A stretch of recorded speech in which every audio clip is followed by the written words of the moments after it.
can the shape of a triangular drum be uniquely determined by its tones?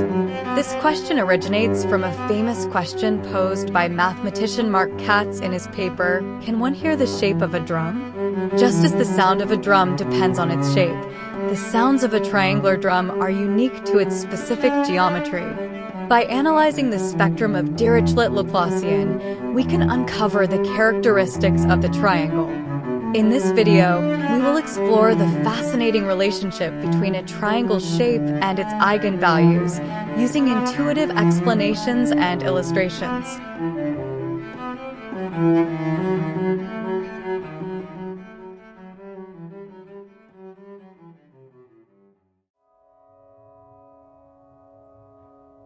When a string is plucked, it vibrates back and forth.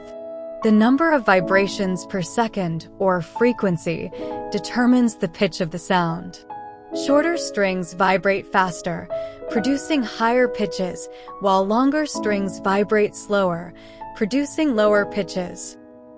Let's try to represent this phenomenon using a mathematical model. In the one-dimensional case, consider a string of length L.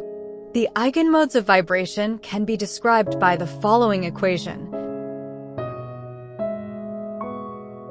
Here, n represents the mode number, an is the amplitude, and omega n is the angular frequency, where t is the tension in the string and mu is the linear mass density.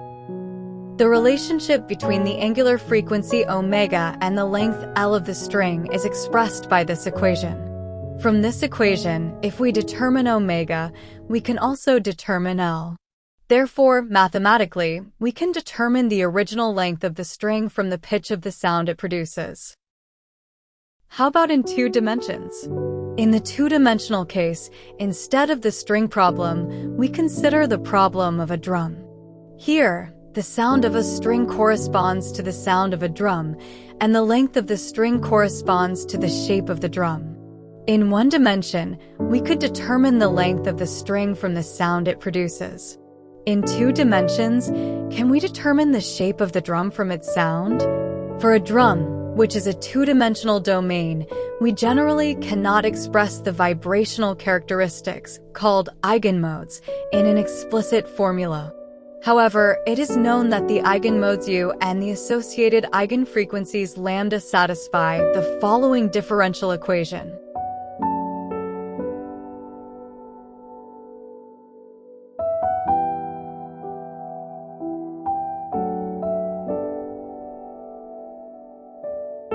When minus Laplacian is replaced by a matrix, this equation becomes similar to a matrix eigenvalue problem. For this reason, this differential equation is called the Laplacian eigenvalue problem.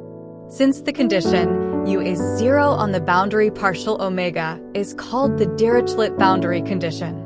The problem of finding functions U and lambda that satisfy this differential equation for a given domain omega is called the Dirichlet eigenvalue problem for the Laplacian.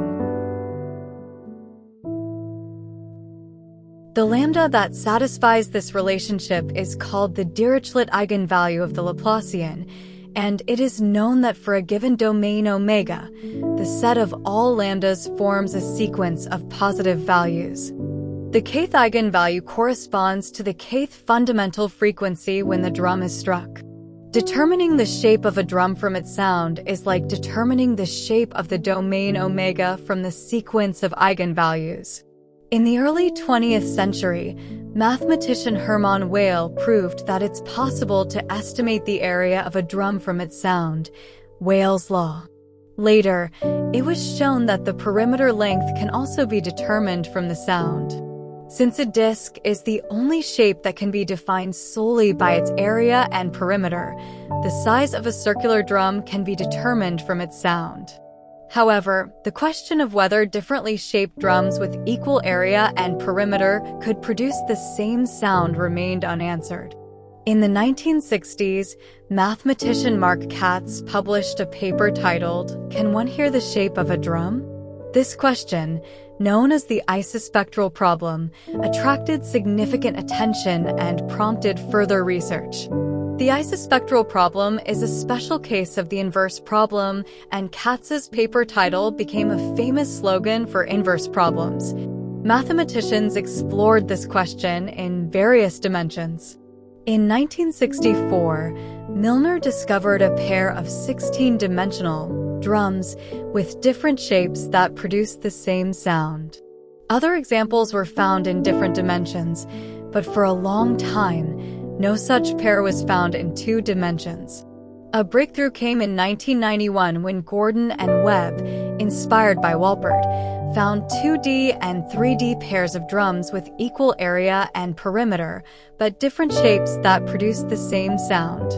As of now, the simplest known 2D shape that demonstrates this property is an octagon discovered by Chapman. However, there are still unresolved problems. For example, could there exist pairs of drums with simpler structures or with smooth boundaries? And so on. The study of spectral geometry has only just begun, and many problems still remain.